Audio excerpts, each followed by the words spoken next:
ಎಸ್ಎಸ್ಎಲ್ಸಿಯಲ್ಲಿ 94% marks ತೆಗೆದಿದ್ದ ಬಾಲಕಿ ಉನ್ನತ ವ್ಯಾಸಂಗದ ಕನಸು ಕಂಡಿದ್ಲು. ಆದ್ರೆ ಪೋಷಕರು ಮದುವೆ ಮಾಡಿ ಕೈ ತೊಳೆದುಕೊಳ್ಳಲು ಮುಂದಾಗಿದ್ರು. ಹುಡುಗನನ್ನ ನೋಡಿ ಇನ್ನೇನು 1 ತಿಂಗಳೊಳಗೆ ಮದುವೆ ಮಾಡಲು ನಿರ್ಧಾರವನ್ನು ಸಹ ಮಾಡಿದ್ರು. ಸ್ವಲ್ಪ ಯಾಮಾರಿದ್ರು. ಕೆಲ ದಿನಗಳಲ್ಲಿ ಬಾಲಕಿ ಬಾಲ್ಯ ವಿವಾಹಕ್ಕೆ ಬಲಿಯಾಗ್ತಿತ್ತು. ವಿಷಯ ತಿಳಿಯುತ್ತಿದ್ದಂತೆ ಬಾಲ್ಯ ವಿವಾಹಕ್ಕೆ ಬ್ರೇಕ್ ಹಾಕಿದ್ದಾರೆ ಅಧಿಕಾರಿಗಳು. ಧೈರ್ಯ ಮಾಡಿ ಮಕ್ಕಳ ಸಹಾಯವಾಣಿಗೆ ಕರೆ ಮಾಡಿದ ಹಿನ್ನೆಲೆ ತಹಶೀಲ್ದಾರ್, ಪೊಲೀಸರು, ಮಹಿಳಾ ಮತ್ತು ಮಕ್ಕಳ ಕಲ್ಯಾಣ ಇಲಾಖೆ ಅಧಿಕಾರಿಗಳು ಸ್ಥಳಕ್ಕೆ ದಿಢೀರ್ ಎಂಟ್ರಿ ಕೊಟ್ಟಿದ್ದಾರೆ. ಪೋಷಕರಿಗೆ ಬುದ್ಧಿ ಮಾತು ಹೇಳುವ ಮೂಲಕ ಬಾಲ್ಯ ವಿವಾಹವನ್ನ ತಡೆದಿದ್ದಾರೆ. ಬಾಲಕಿ ಕುಟುಂಬ ಬಡತನದ ಹಿನ್ನೆಲೆ ಮದುವೆ ಮಾಡಲು ಮುಂದಾಗಿದ್ರು. ಎಸ್ಎಸ್ಎಲ್ಸಿಯಲ್ಲಿ 94% ಮಾರ್ಕ್ಸ್ ಪಡೆದಿದ್ಲು ಬಾಲಕಿ. ತಕ್ಷಣ ಎಚ್ಚೆತ್ತ ವಿಜಯನಗರ ಜಿಲ್ಲೆ ಹಗರಿಬೊಮ್ಮನಹಳ್ಳಿಯ ತಾಲೂಕು ಆಡಳಿತ ಬಾಲಕಿ ಮನೆಗೆ ದೌಡಾಯಿಸಿ ಪೋಷಕರಿಗೆ ಬುದ್ಧಿ ಹೇಳುವ ಮೂಲಕ ಬಾಲಕಿಗೆ ಕಾಲೇಜೊಂದರಲ್ಲಿ ಸೀಟ್ ಕೊಡಿಸಿ ಹಾಸ್ಟೆಲ್ ವ್ಯವಸ್ಥೆ ಮಾಡಿರೋ ಅಧಿಕಾರಿಗಳು. ನೀವು ಹೇಳ್ಬೇಕೀಗ ಮಗಳನ್ನ ಬಿಡಿಸಿ ಮದುವೆ ಯಾಕೆ ಮಾಡಕ್ ಹೋಗಿದ್ರಿ? ಹೊಂದಿದ್ರಿ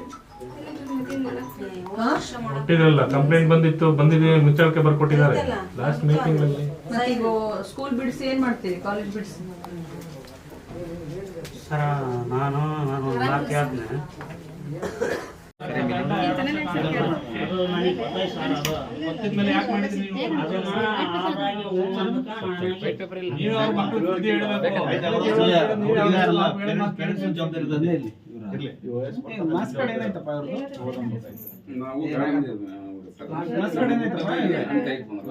ನೋಡಿಲ್ಲ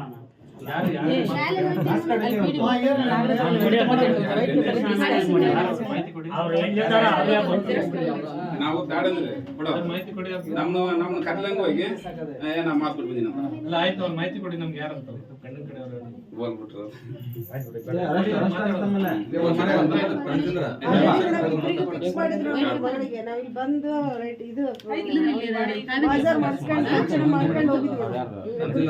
ಅವ್ರ ನಂಬರ್ ಕೊಡ ಒಂದ್ಸಲ ಹೇಳ್ತಾರ. ಅವ್ರು ಹಿರಿಯಕಿನ ಒಂದು ಮದುವೆ ಮಾಡಿಕೊಳ್ಳಿ, ಇವ್ರು ಫೋರ್ಸ್ ಮಾಡ್ಬೇಡ ಅಂತ ಹೇಳಿ ಪಾಪ ಅವ್ರಿಗೆ ಫೋರ್ಸ್ ಮಾಡ್ತಾರ. ಅವ್ರು ಇಲ್ಲ ಬಿಡ್ರಿ, ನಮ್ಮ ರಿಸ್ಕ್ ಆಗ್ಬಿಡ್ತಾವ.